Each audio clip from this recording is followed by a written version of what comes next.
Appeal court discharges terrorism charges against Nnamdi Kanu.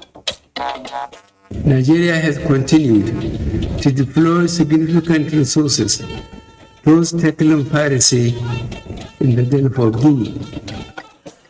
President Buhari rallies member states of Gulf of Guinea on security.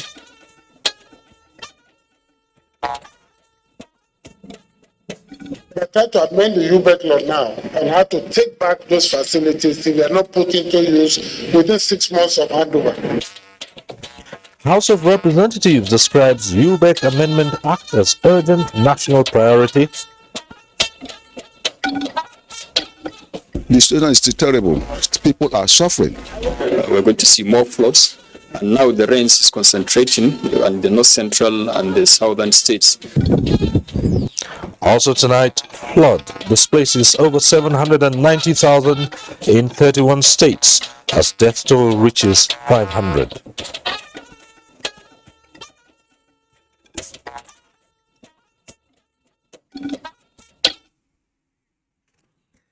Good evening. This is NTA Network News. I'm Cyril Stober. Hingino John Adams is in Lagos and will join us with news from that axis in the course of this broadcast. And you can follow us live on our website nta.ng/live and all our social media platforms displayed on the screen.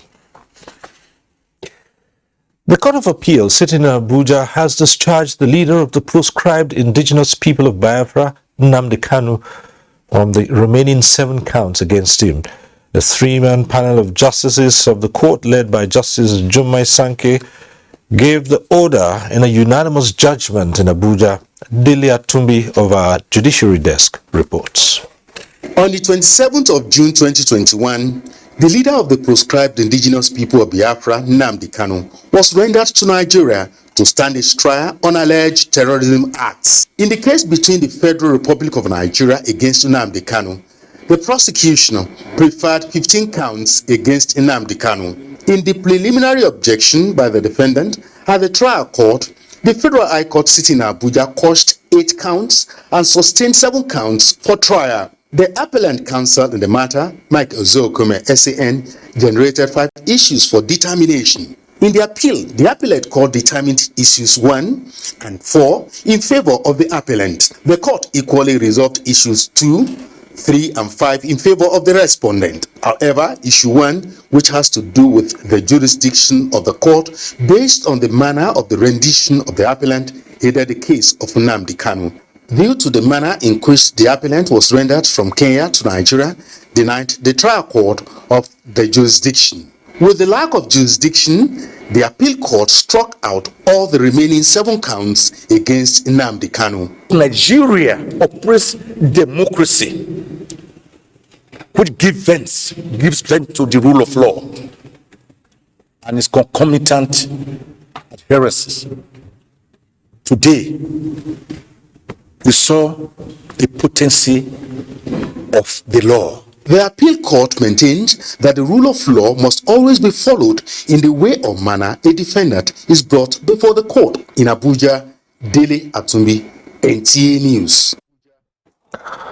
Member states of the Gulf of Guinea Commission have been tasked to urgently galvanize action against the danger and threat affecting maritime security in the region. President Muhammadu Buhari threw the challenge at a virtual summit of the heads of state and government of the Gulf of Guinea. State House correspondent Adamu Sambu has the details. The Gulf of Guinea Commission has, amongst other objectives, creating conditions of mutual confidence towards defending the common interests of member states, as well as promoting peace and socio-economic development on the basis of dialogue, consensus, ties of friendship, solidarity, and fraternity. This summit was convened by President Muhammadu Buhari as outgoing chairman of the heads of state and government of the Gulf of Guinea member states to review progress made in their efforts to deal appropriately with maritime challenges in the region. Nigeria considers the effective functioning of the Gulf of Guinea Commission as strategic to the collective security interests in the Gulf region, particularly in addressing issues such as piracy, proliferation of small arms and light weapons, protection of marine resources, as well as irregular migration to the region. The federal government, the president said, has championed several efforts towards fighting maritime insecurity in the Gulf of Guinea. Nigeria has continued to deploy significant resources towards tackling piracy in the Gulf of Guinea. Through the Deep Blue Project, in June 2021, the government of Nigeria unveiled $195 million United States dollars worth of boats, vehicles, and aircraft to spearhead the country's fight against piracy in the Gulf of Guinea. President Buhari, however, identified the COVID-19 pandemic and its attendant negative impact on the activities of the Gulf of Guinea Commission, as well as inadequate cash flow, as major challenges that confronted efforts at fighting maritime insecurity in 2020 and early 2021. What we need now is to work more than ever towards the revitalization of the organization with a view to synergizing for more effective results towards fighting maritime insecurity in the Gulf of Guinea Commission region. The president told participants that the summit will be the last he will be attending as head of state, but made a case for member states to remit their outstanding annual contributions to the Gulf of Guinea Commission Secretariat to assist the Commission in fulfilling its mandate.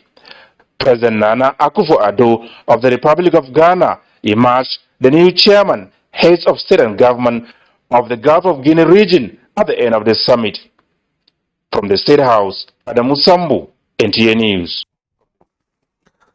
The House of Representatives says amending the Universal Basic Education Act has become necessary, going by the lack of accountability by some states in the implementation of the policy. This came to the fore at a public hearing by the House Committee on Basic Education. National Assembly correspondent Lami Ali reports. The engagement with stakeholders from various agencies saddled with the responsibility of meeting the needs of basic education in Nigeria provided a platform to speak to the issues affecting the scheme in some states of the Federation. UBEC has built fantastic structures in some states that have been abandoned. There's one in my state, 14 buildings, rats, rain, fire.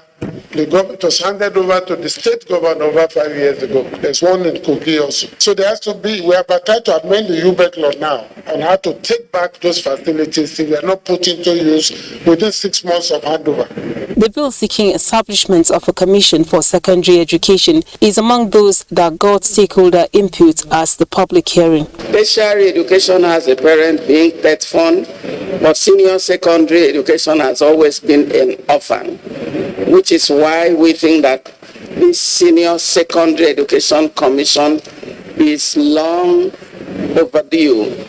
Another area of attention which the committee is working at amending is the Act on Vocational Education.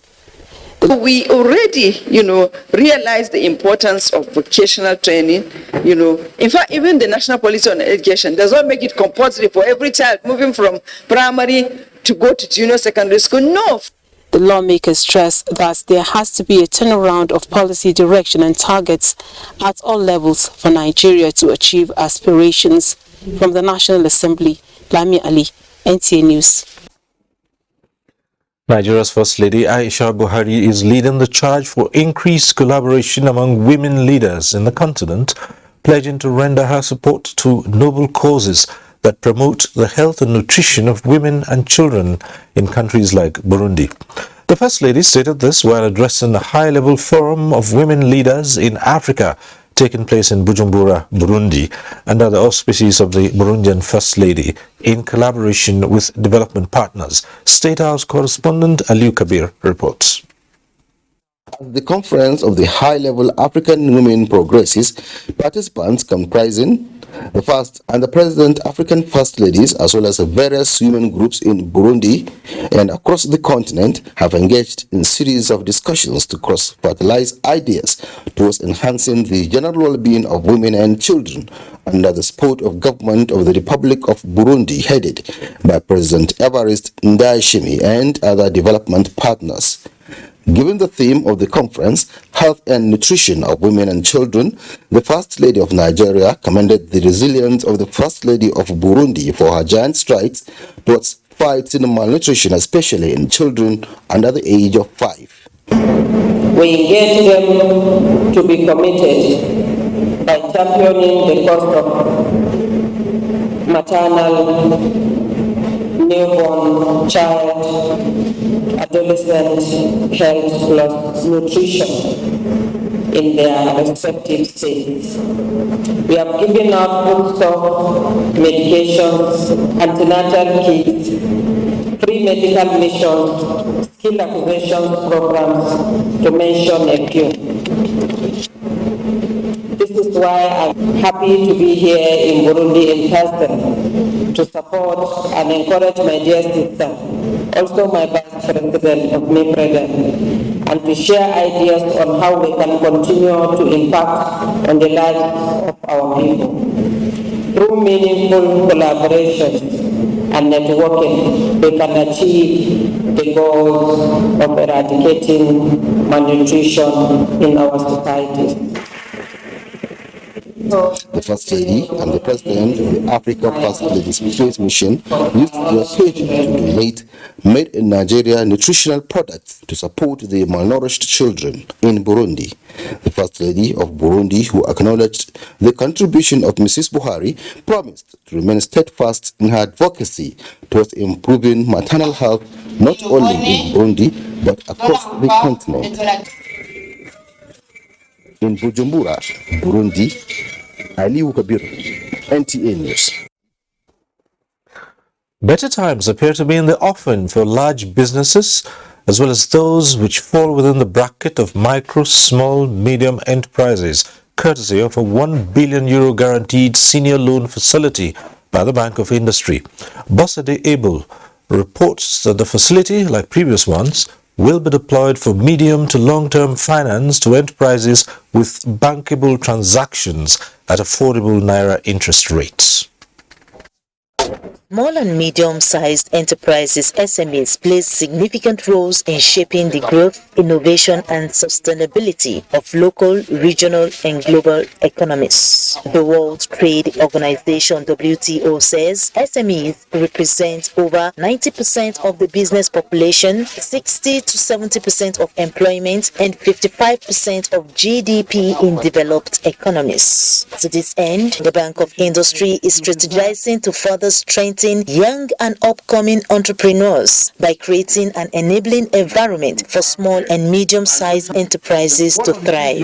Managing Director of the institution, Olukayode Pitan, says in the last 5 years, the bank has focused on economic expansion, which also translates to growing its asset base to over 2 trillion naira. The bank has to date supported over 4,234,670 enterprises across various sectors of the economy, and in the process created over 9 million jobs. Between 2018 and to date, we have brought in over $5 billion into this country. And therefore, we have funds to give to SMEs, we have funds to give to large enterprises. If you don't have funds, you can only speak English. As the African Continental Free Trade Area (AFCFTA) continues to be focused in terms of intra-African trades, speakers at this forum believe the BOI initiative is apt for economic recovery and growth in Nigeria. They are doing the right thing. We encourage them to go down so that a lot more will benefit from their programs. Being one of the oldest and largest development finance institutions in Nigeria, the Bank of Industry says it remains committed to supporting SMEs and in turn engender considerable multiplier effects to enhance Nigeria's social and economic condition. In Abuja, Bosade Abel, NTA News. And time for a first break. The news continues shortly.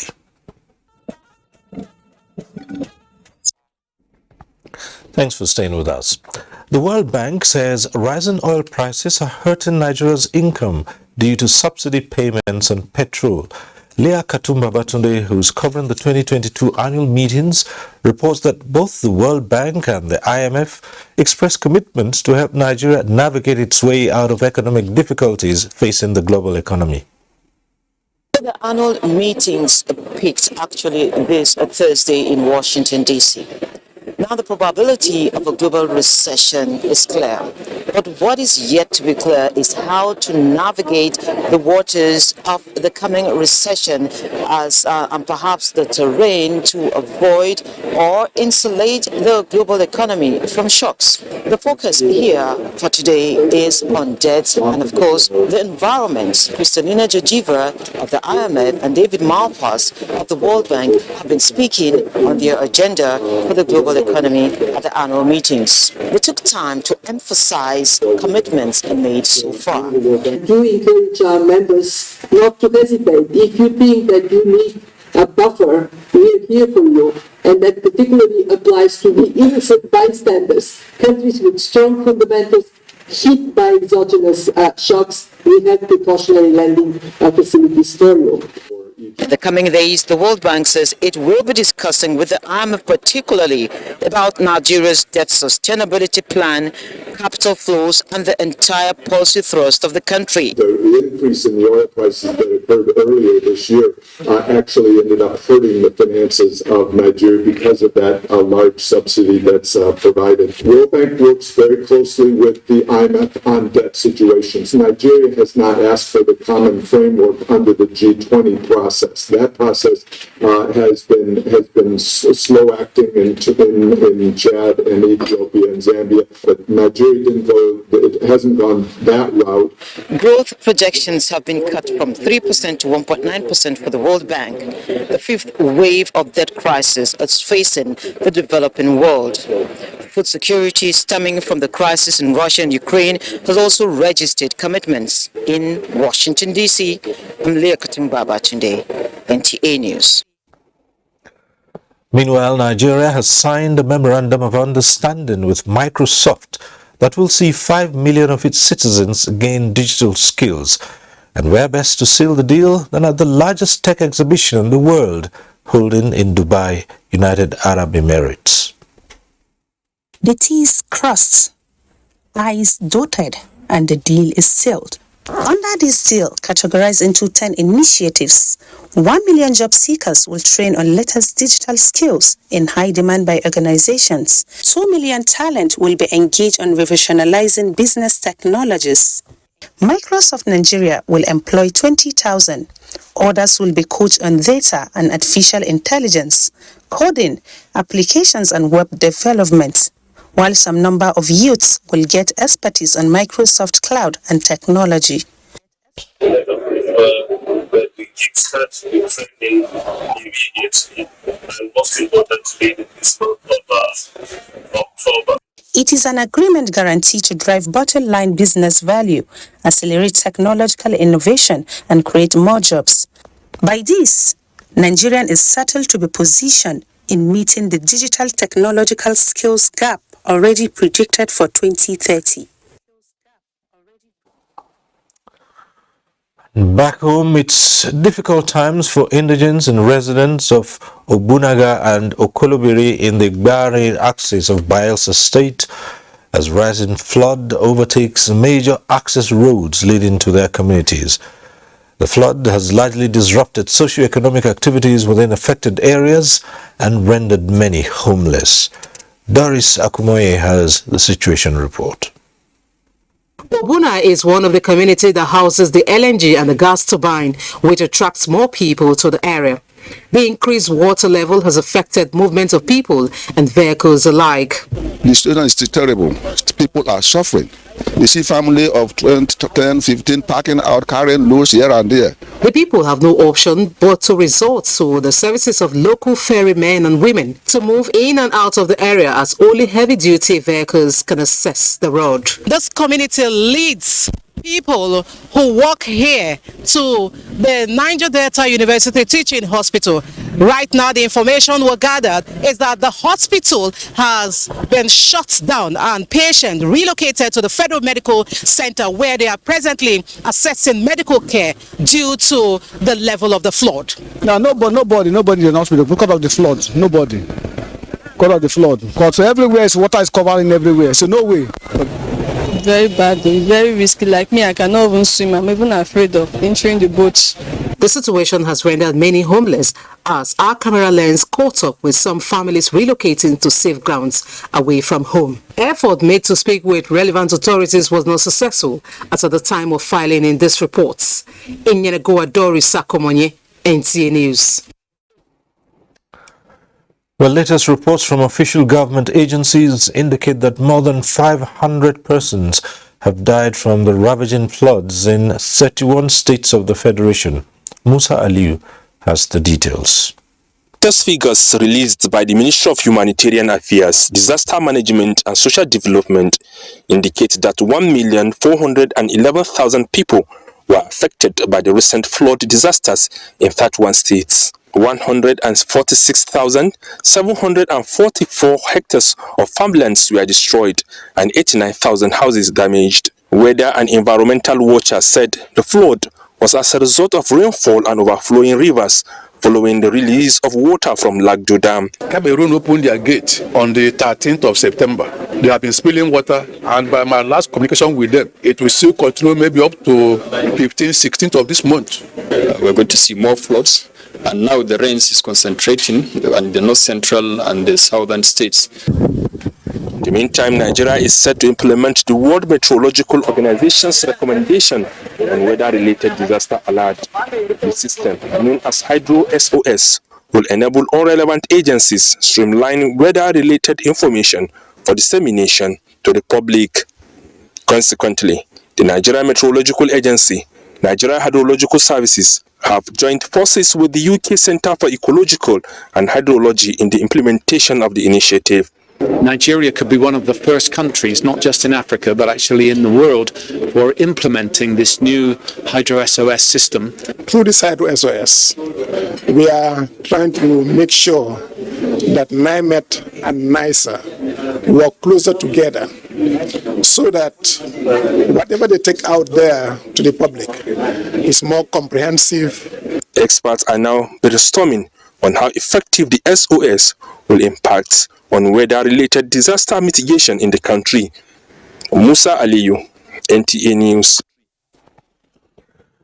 Today is World Sight Day, and in Kaduna, attention was given to commercial drivers who benefited from a free eye screening exercise organized by the National Eye Center. Suleiman Rigachikun reports that the bulk of beneficiaries are members of the National Union of Road Transport Workers from the Mandu Garage Unit. They are in the same business of transporting goods and services, but distinctively variant in sight. 67-year-old Abdulaziz Mohammed is a driver that traversed the nooks and crannies of the country and abroad for more than 40 years, but cannot drive a kilometer now due to vision impairment. Like his colleagues, the free eye screening and treatment by the National Eye Center is a restoration of hope to return to business. I can't drive even for 10 seconds, talk more of a kilometer, but I am hopeful I will regain my sight. It has helped me a lot by knowing my status now, and even though I don't have any eye problem, except when it comes to reading. Yes. The target this year is to screen more than 5 million people of various sight ailments. To mark the day, National Eye Center is at the Mandomoto Park, Kaduna, to provide free services to about 300 drivers flying the Nigeria routes on daily basis. If the people who are driving have good vision, it means the rest of us are safe. If the people who are driving do not see well, then they endanger themselves and every other person. Even the person just standing or living whose house is close to the roadside is at risk of somebody who is driving a car and cannot see. World Sight Day is celebrated 13th October every year to create awareness on various eye-related diseases, diagnose and treat them. Suleiman Rigachikun, NTA News. The Inspector General of Police, Usman Al-Ghali Baba, is promising to do more in the fight against all forms of crime and the protection of lives and property to justify the national honor recently bestowed on him by President Muhammadu Buhari. Francis Form reports that 2 retired IGPs were also among the 447 Nigerians bestowed with national honors. About 198 projects executed by the police under Usman Al-Ghali Baba's leadership, including the remodeling of the recently unveiled divisional police stations, barracks, training and retraining, promotion and the enhanced welfare package for police personnel. These and many other achievements earned IGP Usman Al-Ghali Baba the CFR Award. We recommended a lot of promotions which has never taken place. At a go, we had 40 deputy commissioners of police promoted to commissioners. We as management will try to do our best to see that decisions we take here are based on merit, are based on productivity, are based on those we feel that can deliver. IGP Al-Ghali Baba dedicates the award to officers and men of the force, reminding them on the critical role of teamwork in achieving success. The IGP assures that the condition of service will continue to improve under his leadership. Francis from NTA News. In the meantime, the International Certification for Digital Literacy Organization is seeking to work with the Nigeria Police Force towards enhancing the capacity of officers and men in information and communication technology as part of measures to tackle new trends in crime and criminality in the country. Here again is Francis Form. The International Certification for Digital Literacy Organization is committed to developing, promoting and delivering quality certification programs to increase manpower proficiency. Now, a delegation from the organization is at the Louis Edet House for a partnership to improve the capacity of police personnel in the use of ICT. What we witness now is cyber crimes and the rest of it. We need new learning to be able to understand and to combat that. And to provide that is a digital learning that's very important. My visit here really is just to underline our support of an initiative with you and offer our hand of partnership to help you implement ICL successfully.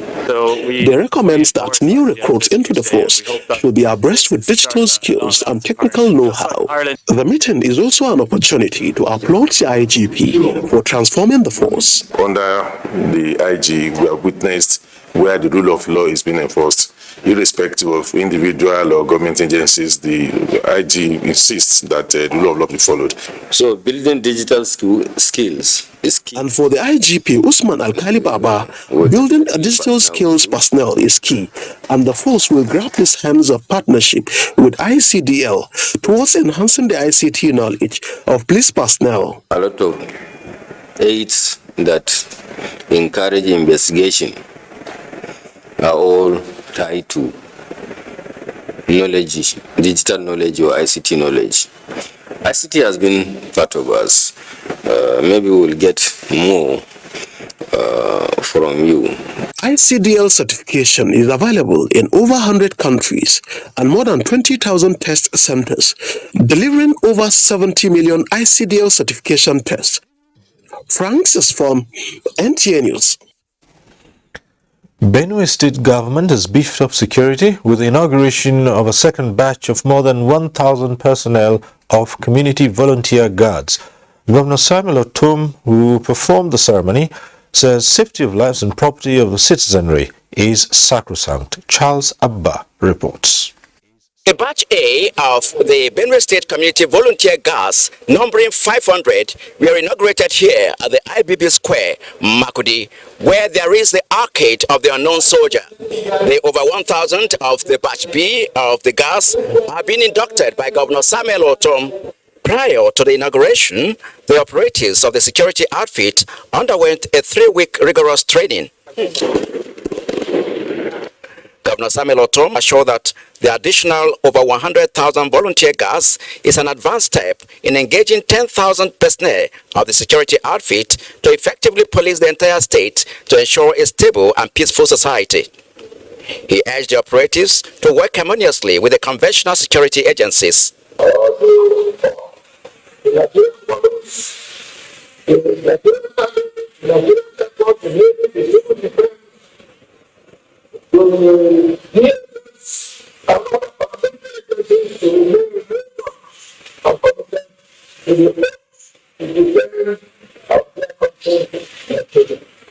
The paramount ruler of the Tiv Nation, His Royal Majesty Professor James Ayase, and that of the Idoma Nation, His Royal Majesty Eliku John Odobo, pledged to do the needful in strengthening the initiative. To the community guards, I want to question that you operate according to laid down laws. Which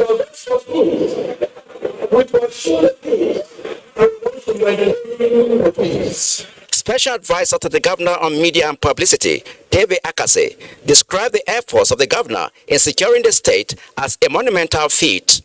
The government is not paying them, so to speak. They have agreed to be on allowances because they have taken security as a matter of priority. They want their communities to be safe by providing intelligence to the conventional security agencies like the police, the DSS, civil defense, and the military. A simulation of response to emergency is being displayed by the guards. Charles Abba, NTA News.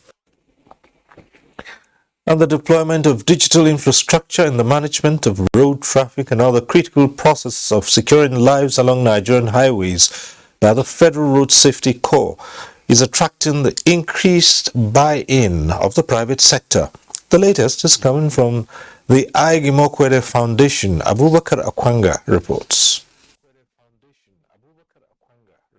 Formal and informal sectors are fast meeting up with the superhighway requirement in the modern era of communication technology in operationalizing their mandate, and the Federal Road Safety Corps is driving an elaborate process that enhances professionalism and improves on operations of the Corps. This is now attracting interventions from the civil society, with AIG Mokwede making the latest move. I was so impressed with the way that you use digital technology, provide funding, we provide strategic support for reform initiatives which we feel will have the biggest impact on public service delivery. We can gain a lot. No knowledge is wasted, so we are available for the capacity building in whatever area it will assist us, I believe, in our processes. The collaboration is now opening a new vista for greater expectations on FRSC from the public ahead of its determination of achieving zero auto crash. In Abuja, Abubakar Akwanga, NTA News.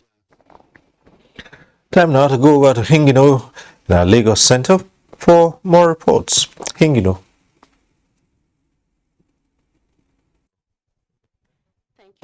A book on Nigeria's broadcasting history and the effective management of public service has been launched in Lagos. Annie Daniels reports that it is authored by the first Director General of the Nigerian Television Authority, Engineer Vincent Ifeanyichukwu Maduka. Vincent Ifeanyichukwu Maduka's journey into the broadcast industry began in 1961 as a broadcast engineer in the old Western Nigeria Broadcasting Corporation, WNTV, WNBS, in Ibadan. He occupied several other positions in different organizations. He was appointed the first Director General of the NTA in 1977. His wealth of knowledge and ability to impact as many as came in contact with him earned him great accolades. Many of us who have come through the NTA and see the NTA as one family that we belong to, that was made possible by the seeds of compassion. Coming from the background of engineering, he gave NTA the best of technical capabilities that were available. If he talks to you about making a program, you'll be amazed. Till yesterday, Engineer will come and if he sees error on the screen, he sends to the web. If he gives you a phone call, you don't answer the call, he will send you a text. His 417-page book titled Real Life, My Years Managing Public Service Television is a masterpiece of Nigeria's broadcasting history, bold and transparent public leadership. The language of writing, common man's language that anybody can read it. Different people are going to come at you, but you must be what you are. And what you are is that even when he doesn't like you, say, I don't like that woman, but I give it to her. She knows what she's doing. There was no alternative. I have to support him all the way. And it was tough. Speaker after speaker all agreed that Vincent Maduka was instrumental to their competence and success in their chosen careers, describing the book as a must-read for everyone. In Lagos, Annie Daniels, NTA News. Talking tax matters now, there is a shift in the strategy adopted in the collection of tax from defaulters in Lagos as the Federal Inland Revenue Service is embracing persuasion in lieu of punitive measures, while also engaging on periodic visitation to encourage those paying promptly. Michael Olaleye reports that the agency also sensitized the public on the benefits of the Tax Pro Max platform, a new online tax administration launched last year. This is the Micro and Small Tax Office of the Federal Inland Revenue Service on Victoria Island, Lagos. And by its scope of operations, there are 926 companies under its tax payment umbrella. The positive for the FIRS is that compliance with the payment of tax is high based on the level of awareness and sensitization of its customers here. But as required by the law, the second Thursday of every month is Tax Thursday, in which the agency goes out to thank those paying, remind the photos, and encourage persistence. They don't normally owe much, unless it's from audit exercise.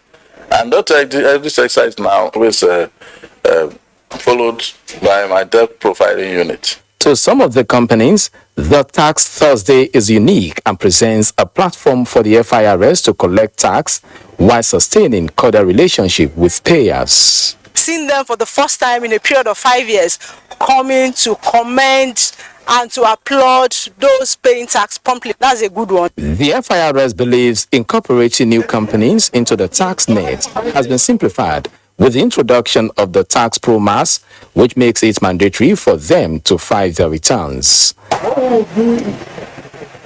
The benefits of the platform dominated sensitization of the Micro and Small Tax Office of the agency in Ikeja. As the controller said, feedbacks from the payers are impressive, with a promise to continue deepening sensitization. We went ahead to encourage them to say that Tax Pro Max is an administration solution that can be used to register for tax, pay your taxes, file your returns. The use of the new platform we introduced, the tax platform, they are very happy with it. So we are just hoping that you people would help us beg the government to also give us tax credit directly or indirectly. Even in the face of sensitization, the FIRS said it is facing the problem of companies providing wrong addresses, but relying on third-party information to solve the challenge. In Lagos, Michael Olaleye, NTA News. More reports on Tax Thursday from other zones still ahead.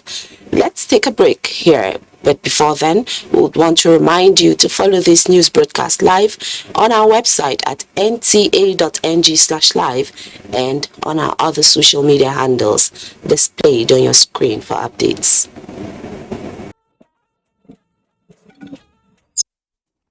Right, we're back in Abuja, as you already heard, there's more on tax. And amid dwindling revenue resources, the Federal Inland Revenue Service is affirming commitment to increasing citizens' tax awareness to improve the current compliance level. It has designated the second Thursday of every month as Tax Thursday to educate, sensitize, and enlighten taxpayers on issues around tax. Nneka Oko covered this month's Tax Thursday and now reports.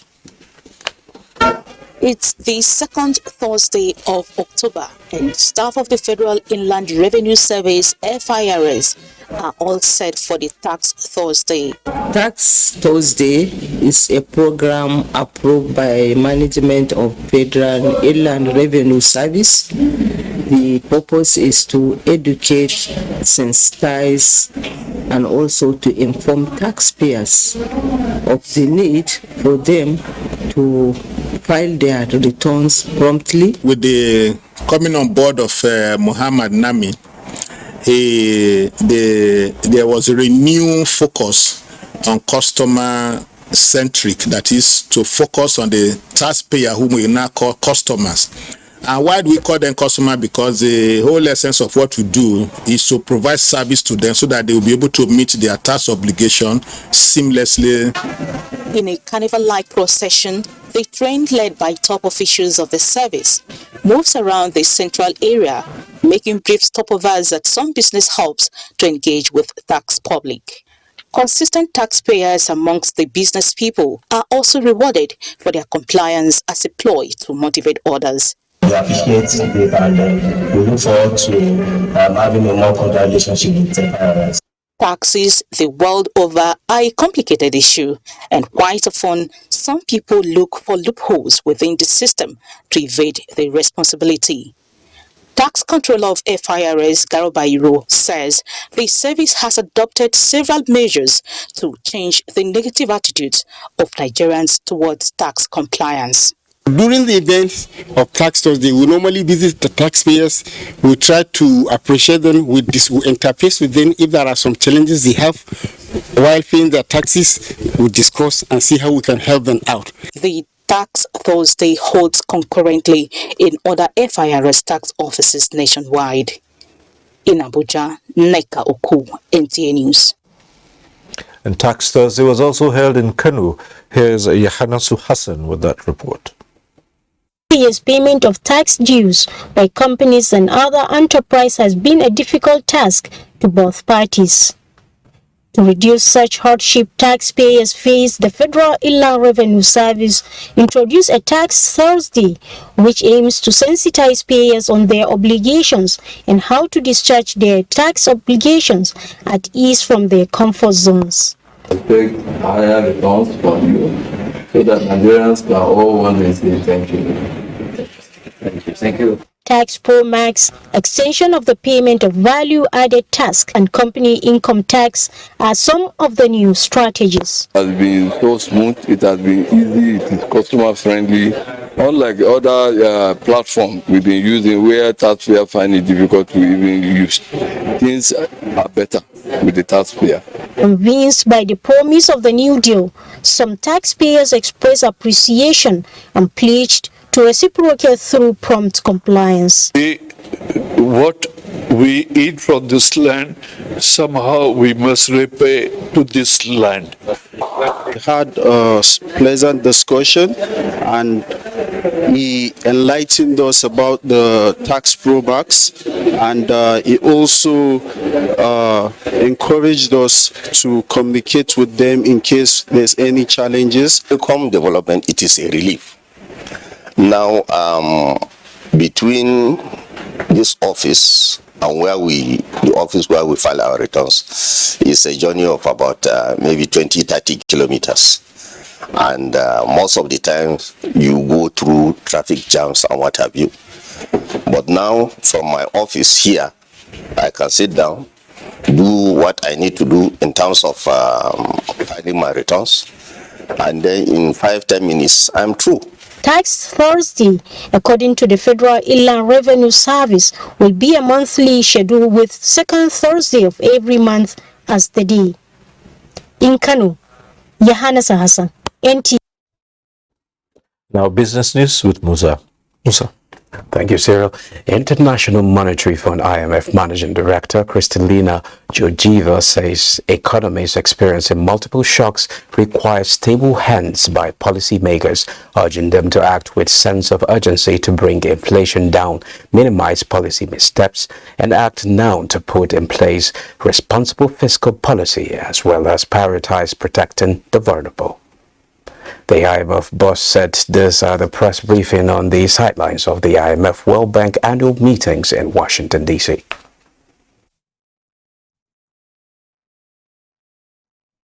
with fiscal buffers exhausted because of the pandemic, levels of debt very high. And so the obvious conclusion is that policy measures need to be well targeted and they need to be temporary. Steer away from across the board fiscal support that is neither effective nor affordable. If we are to help people and fight inflation, we must ensure that fiscal and monetary policy go hand in hand. Now to capital market, the equities market closed Thursday's trading session in negative territory. The all-share index shed 0.02% at 47,524 basis points. A total turnover of 86.5 million units of securities valued at 2.091 billion naira were traded in 3,264 deals. Equity capitalization fell to 25.8 trillion naira. That's business news. The news continues after the break. And that concludes Network News Tonight. I'm Cyril Stover. Good night.